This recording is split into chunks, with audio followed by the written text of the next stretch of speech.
ही दिल्लीची जामा मस्जिद तशी ही अनेक कारणांनी फेमस आहे, प्रसिद्ध आहे. इतिहासाबद्दल तुम्हाला गुगलवर इकडे तिकडे सगळंच मिळेल. पण ही जामा मस्जिद आणखीन एका वेगळ्या कारणाने प्रसिद्ध आहे. ती ज्या कारणाने प्रसिद्ध आहे ते सूफी संत हजरत सरमद रहमतुल्लाह आलेह. सूफी संत हजरत सरमद यांचा देहांत मृत्यू या जामा मस्जिदीच्या पायऱ्यांवर झालेला आहे.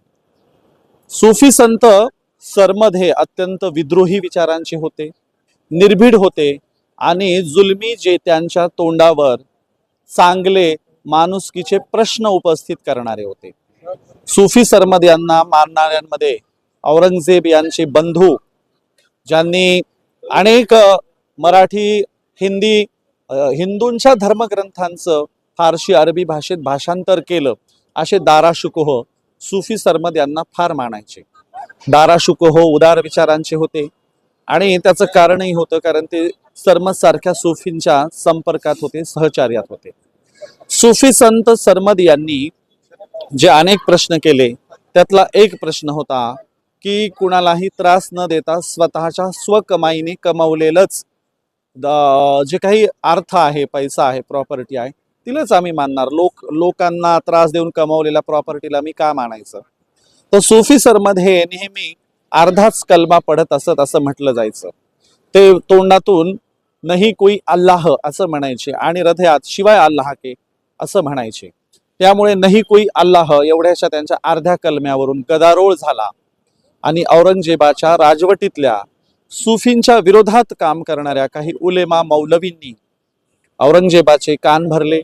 विशेषतः दाराशुको देखील सरमद यांना मानतो, त्यामुळे उद्या दाराशुको राजा झाला तर काय, अशा अनेक कारणांनी सूफी सरमदला केवळ अर्धा कलमा का पाडतो या कारणावरून मृत्यूदंडाची शिक्षा सुनावली आणि या जामा मस्जिदीच्या पायऱ्यांवर तत्कालीन तमाम इथल्या नगरवासियांच्या, दिल्लीकरांच्या समक्ष भर त्या पायऱ्यांवर सूफी सरमदचं धड देहावेगळं करण्यात आलं आणि धड उडवून लावण्यात आले आणि त्यांची हत्या करण्यात आली. मनसूर यांना फाशीवर दिलं, तसं सरमद यांचा देखील धड देहावेगळं करण्यात आलं. सूफी सरमद बद्दलचा एक किस्सा फार फेमस आहे. दिल्लीच्या महाद्वारातून येता जाताना सूफी सरमद त्या महाद्वारात उघडे बसायचे, ते आयुष्यभर निर्वस्त्र राहायचे.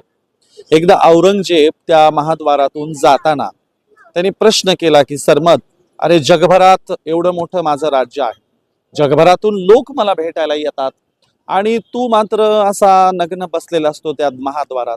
उद्या लोक मला म्हणतील की याच्या राज्यात फार गरिबी आहे, बेकारी आहे, बेरोजगारी आहे, असे भिकारी उघडे नागडे बसलेले असतात. त्यामुळे सरमद तुझी बसायची जागा तू बदलली पाहिजे किंवा एकतर तुझ्या अंगावर एखादा कपडा टाकला पाहिजे. सरमद म्हणाले, मी तर लोकलाजेच्या पलीकडे गेलोय, मला काही लोक लाज वगैरे काही राहत नाही. तुम्हाला माझ्या नग्नतेमुळे तुमची लाज जात असेल, तुमच्या राज्याची देशाची लाज जात असेल तर तो तुमचा प्रश्न आहे. त्यामुळे माझी नग्नता झाकायला मी काही पुढाकार घेणार नाही, तुम्हीच माझी नग्नता झाकली पाहिजे. औरंगजेबाने रथातून जाताना मागच्या रथातल्या एका सरदाराला हात केला आणि सरदाराने त्या सरमदच्या अंगावर शॉल टाकण्यासाठी रथातून उतरला. सरमदच्या अंगावर एक मऊ मखमली शॉल टाकणार तोच सरमदने हात दाखवला आणि त्या सरदाराला रोखलं आणि औरंगजेबाला प्रश्न केला की स्वतःच्या कमाईचं जर काही असेल तर ते माझ्या देहावर टाकावं. वडिलांना जेलमध्ये टाकलंय, भावाची हत्या केली, अशा पापाच्या कमाईतून मिळवलेला छदामाचा एखादी शॉल देखील माझ्या अंगावर मी टाकू देणार नाही. औरंगजेबाला खूप राग आला. त्यामुळे अर्धा कलमा पडतो किंवा आमच्या तोंडावर जाहीर प्रश्न करतो, जाहीर बोलतो, या सगळ्या कारणामुळे सूफी सरमदच्या या विद्रोही बोलीमुळे, त्यांच्या विद्रोही वर्तनामुळे जामा मस्जिदीच्या पायऱ्यावर त्यांची हत्या करण्यात आली. आजही या जामा मस्जिदीच्या पायऱ्यावर सूफी सरमद यांची समाधी आहे. समाधी मजार जरी छोटी असेल पण किरदार मात्र खूप मोठा आहे. देशभरात सरमदला लोक मानतात, सरमदचा विचार मानतात आणि देशभरामध्ये सूफी संताच्या, सरमदच्या विद्रोही विचारांचं कौतुक देखील केलं जातं.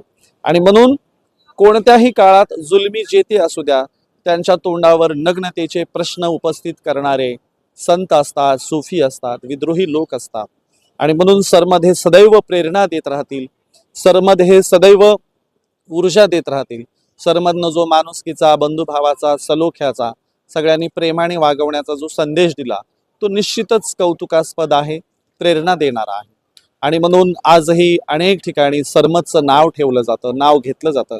मुलांची नावं सरमदवरून ठेवली जातात. हे काही कमी नाहीये. म्हणून त्या सरमदला अभिवादन करतो. धन्यवाद.